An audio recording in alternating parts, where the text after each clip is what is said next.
kompetensi dasar yang digunakan dalam pembelajaran ini yaitu 3.19 tentang menganalisis isi dan kebahasaan dalam drama yang dibaca atau ditonton.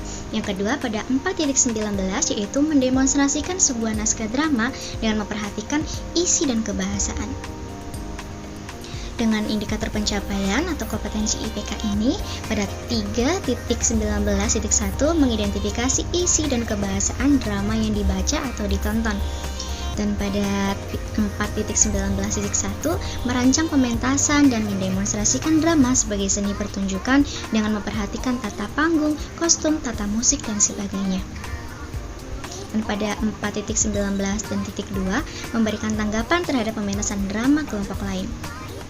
Tujuan pembelajaran pada pembelajaran kali ini yaitu yang pertama, peserta didik mampu mengidentifikasikan isi dan kebahasaan dalam drama dengan benar.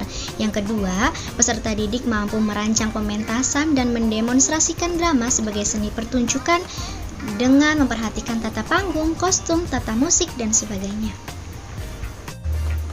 Hai, Assalamualaikum warahmatullahi wabarakatuh. Bagaimana kabarnya anak-anak? Semoga tetap sehat selalu ya.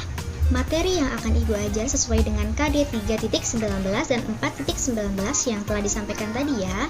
Nah, sebelum memulai pembelajaran, kita berdoa terlebih dahulu.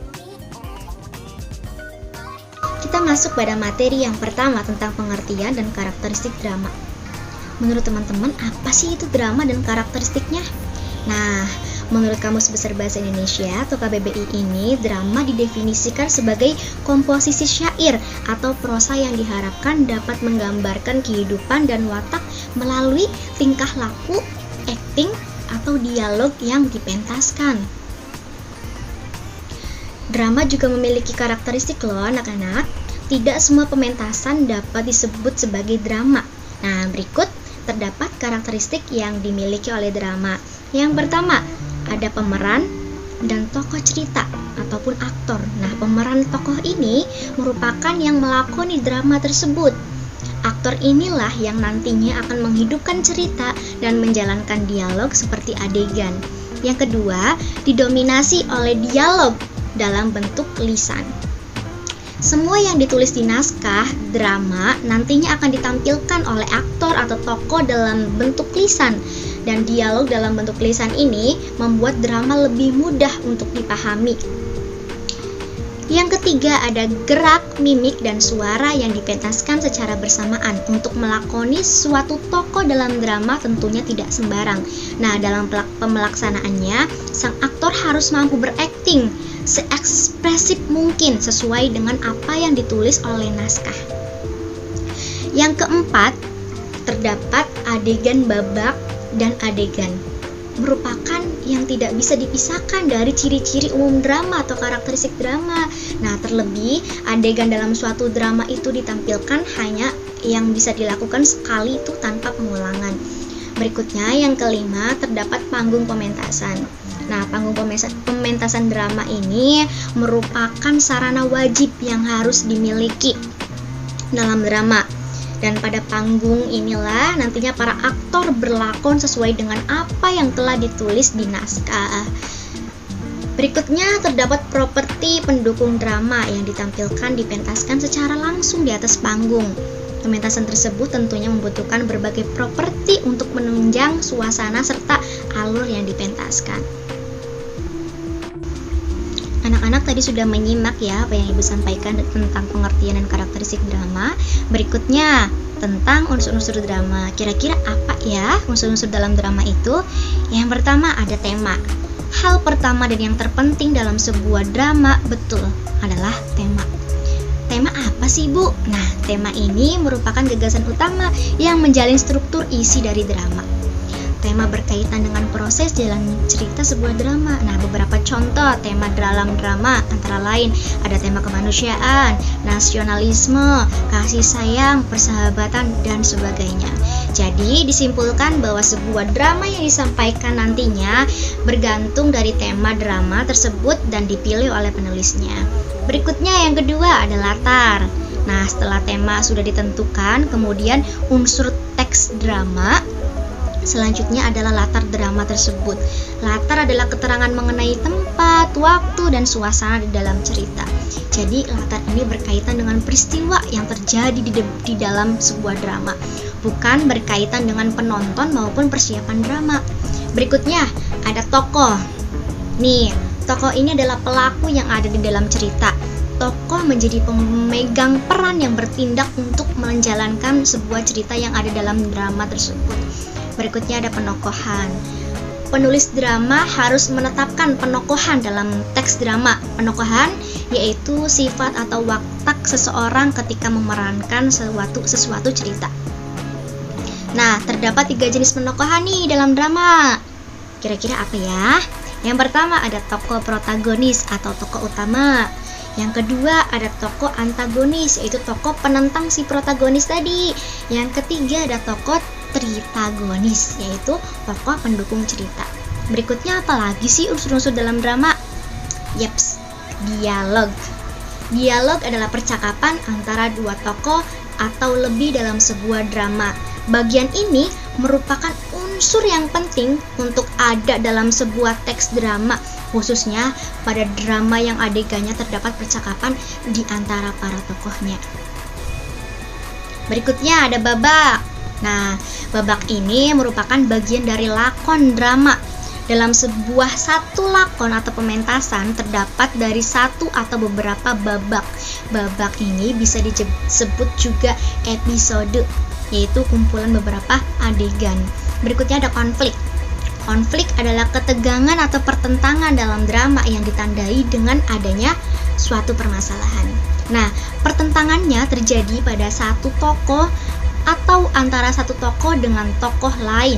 Konflik ini relatif dibutuhkan karena pada dasarnya sebuah cerita pasti memiliki tujuan atau pesan tertentu yang ingin disampaikan. Konflik atau masalah dapat mengantarkan sebuah pesan tersebut dalam alur cerita dalam sebuah drama. Berikutnya ada amanat. Apa sih amanat itu? Amanat itu merupakan kesimpulan tentang ajaran atau pesan moral yang terdapat dalam drama. Amanat ini bersifat tentang ajaran, moral, dan mendidik.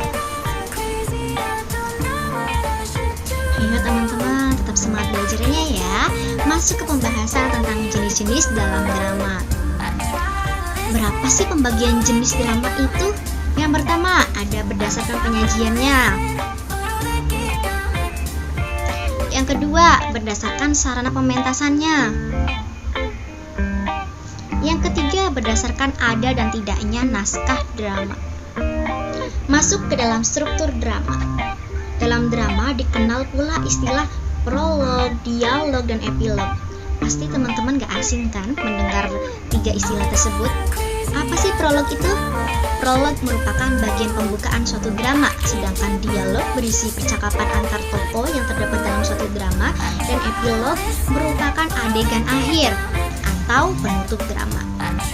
Atau bisa dengan istilah lain, pada struktur drama ini tahap eksposisi atau perkenalan. Dalam tahap ini, pengarang memperkenalkan para tokoh yang memberikan gambaran peristiwa yang akan terjadi. Nah, eksposisi ini sering disebut sebagai paparan. Eksposisi adalah bagian karya sastra drama yang berisi keterangan mengenai tokoh serta latar. Biasanya eksposisi terletak pada bagian awal. Yang kedua, tahap konflik awal. Nah, pada tahap ini, tokoh mulai terlibat persoalan dengan tokoh lain, baik secara individu, kelompok. Nah, biasanya konflik ini merupakan titik tolak untuk membangun konflik lain yang lebih panas. Yang ketiga, ada tahap komplikasi. Pada tahap ini, tokoh terlibat persoalan yang lebih serius, baik dengan tokoh yang telah berkonflik sebelumnya atau dengan orang lain, sehingga konflik semakin menajam dan mendalam. Nah, masing-masing tokoh makin memperlihatkan keinginan atau tujuan yang hendak dicapainya. Berikutnya yang keempat, ada tahap klimaks konflik. Menajam bergerak ke arah puncak. Nah, masing-masing tokoh memberikan pilihan atau tawaran jalan keluar. Nah, tokoh jahat dan baik sama-sama berusaha menanggapi keinginannya. Untuk itu, masing-masing tokoh dapat memanfaatkan tokoh lain memihak padanya. Nah, Tokoh baik biasanya lebih menyukai jalan keluar yang memenangkan tujuannya. Sebaiknya tokoh jahat akan memilih penyelesaian yang sesuai keinginannya dirinya sendiri. Nah, pada tahap yang kelima ada tahap anti klimaks atau penurunan laku.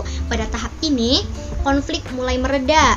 Nah, masing-masing tokoh ini menempuh penyelesaian yang diputuskan masing-masing atau tanpa adanya kesepakatan.